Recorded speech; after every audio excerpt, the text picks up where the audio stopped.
To me, the chant is it's tradition, it's history, it's legend, and you can't.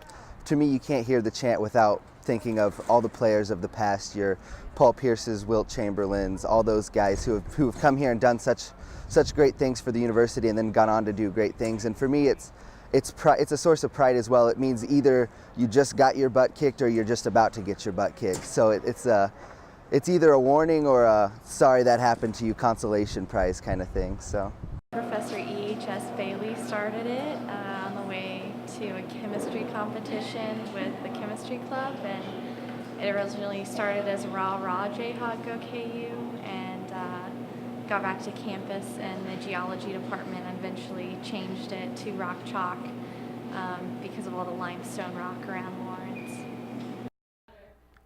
The Rock Chalk Chant is one of the most iconic cheers in college sports, and former President Teddy Roosevelt even called it the best college cheer he ever heard. But in the past decade or so, something was added to the chant, something that changes the chant's tone, and to some, keeps it from being as powerful: the woo.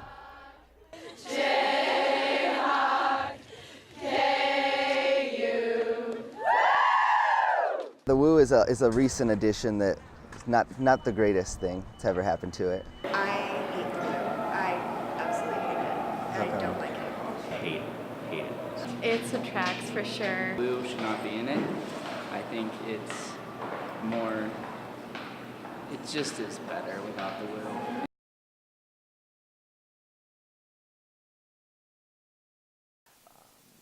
I would say it's hands down the best cheer in college athletics, and I'm being honest. It really is unique, and it's something that a lot of people here take a lot of pride in, and rightfully so. I like it. It's a lot better than anything like K-State or anyone has. It's unique. It's original. It's not anything that can really be copied.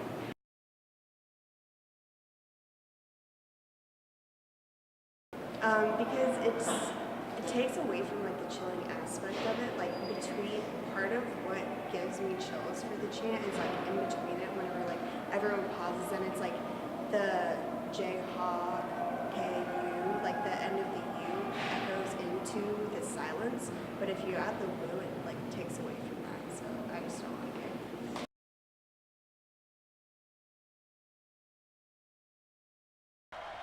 Chavez attended KU from 2002 to 2006, during which the woo developed. His theory is that when the cheerleaders held up the double-sided cards before games which said, "Rock Chalk Jayhawk, Go KU," students started wooing in response to the final sign the cheerleaders held up, an exclamation mark. Soon, the students transitioned the woo into the actual Rock Chalk chant. And I think that's where it started. And then on top of that, the students like to mess with the card stunt. So one side is yelling what's supposed to be yelled, the other side yells what the back says. So it's kind of messing with them. So it's kind of counterproductive, and that's okay. They're kids. But I really think if you were to trace back, well, where did the woo come from? That has to be. But KU cheer coach Corey Stone said he thinks it was more likely a random event that wasn't necessarily related to the cheerleaders' example. I've seen it mentioned on message boards a little bit. I mean, really that's different. You know, for those who haven't been to games, basically that's what we call the Rock Chalk Square, which is where it goes Rock Chalk, Jayhawk, Go KU. I mean, it's really not the Rock Chalk chant, even though it's using a lot of the same words. So, I mean, I don't feel like that was a part of it, really. You know, it's sort of up to the crowd on what they did when you raised an exclamation point, you know.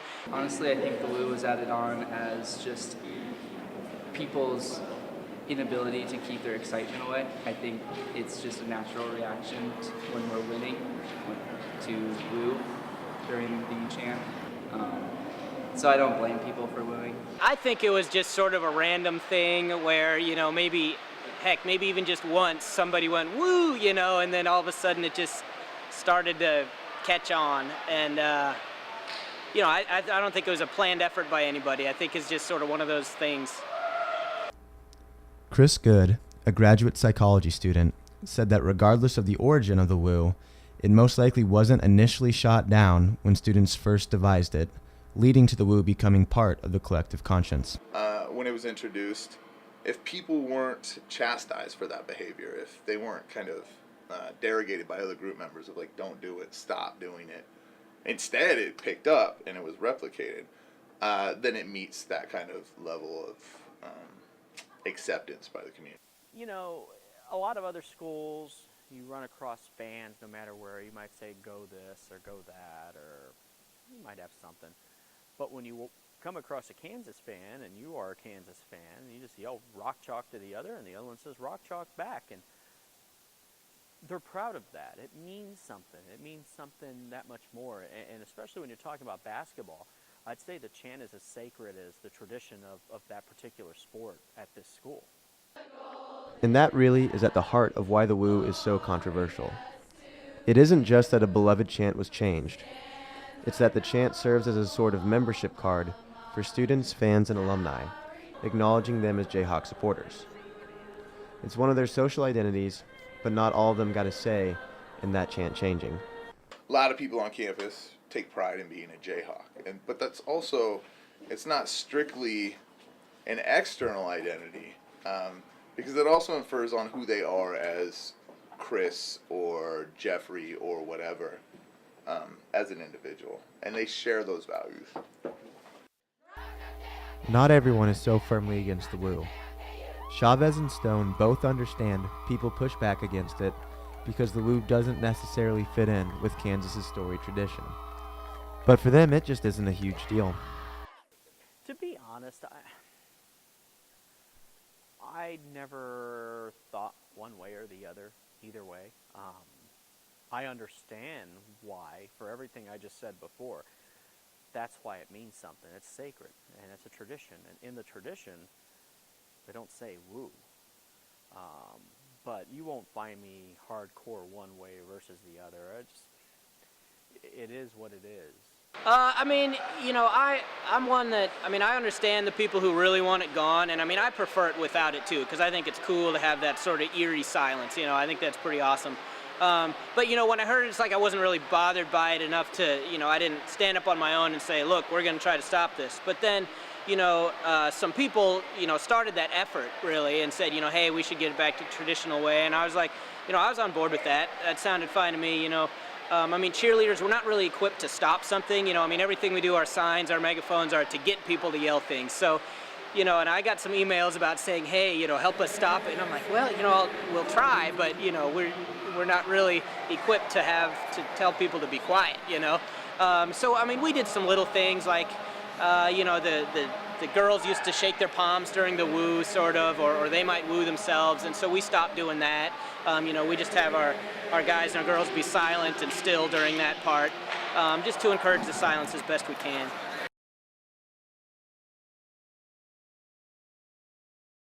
Paul from the group got in contact with the director of the Spirit Squad and the marching band and actually like put out a request to them, and they were like, yeah, you're right, the chant is better in its traditional ways. As more people start to share that opinion, it's easier to express it, right? So if you're like, I hate the woo, and then somebody hears that and they're like, oh my God, I've always wanted to say that too, but I never had the guts. Okay, well now you have another dissenter. The woo is a lot less significant. It's kind of funny if you listen to it at a game now. During usually the first stanza, you hear a lot of woos, and then everybody kind of turns around and says, no, don't do that. And the second stanza is usually a lot quieter. But of all the ideas on how to stop the woo, Chavez may have the simplest. Quit making a big deal about it. Every time you make a big deal about it, it's like a lightning delay in football. Every time a lightning strike happens, you set the clock back 30 minutes. You know, people have been complaining about the football chant since it pretty much started, which is about 2004, and here we are 10 years later, and it'll be yelled again next fall because they've gone to so many measures to try to get rid of it. You're just going to make it worse. You put several coaches on the video board telling them not to do it. Yes, because kids are going to just suddenly start listening to authority. I mean, come on. Do they know anything about psychology? Look, if you want it to go away, just ignore it. Eventually, you said there's students that say no woo. It'll happen on its own. Sometimes you got to let the students police themselves. When grown-ups get involved, nothing good happens.